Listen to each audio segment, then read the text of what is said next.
overwhelming 279 lawmakers voted in favor of House Bill 6608, creating the Maharlika Investment Fund on the final day of session at the House of Representatives for 2022. Only 6 lawmakers voted against the measure, which was co-authored by 90% of all House members. Those who voted against House Bill 6608 were Representatives Raul Manuel, Arlene Brosas, and Franz Castro from the Makabayan Bloc, Basilan Congressman Mujib Hataman, Albay Representative Edsel Lagman, and Camarines Sur Representative Gabriel Bordado. A certification from President Bongbong Marcos allowed the House to pass House Bill 6608 on second and third reading in one day. Speaker Martin Romualdez said the Maharlika Fund will help sustain and fast-track the country's economic growth. We view the Maharlika Investment Fund Act as an effective vehicle to execute and sustain high-impact infrastructure projects, urban and rural development, agricultural support, and other programs that would generate more income and economic activity in the country.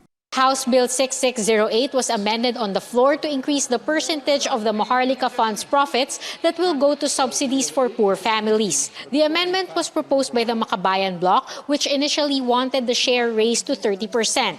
This, however, was rejected by House Ways and Means Committee Chairman Joey Salceda. If only the sponsor can change 30 to 20, we will accept the amendment.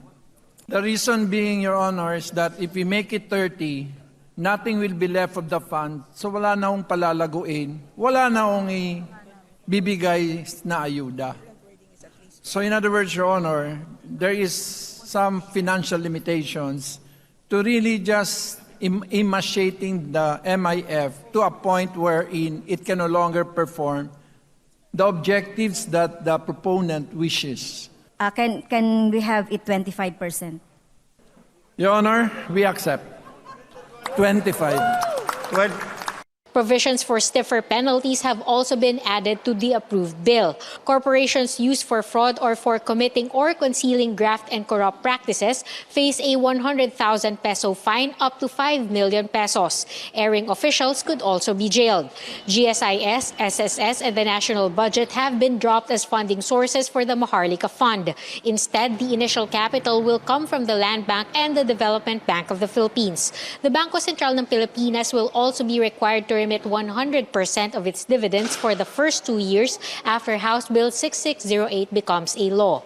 After sailing smoothly at the House of Representatives, more debates are expected on the proposed creation of the Maharlika Investment Fund at the Senate. Deliberations on the measure could start as soon as sessions resume in January next year. Xianne Arcangel, CNN, Philippines.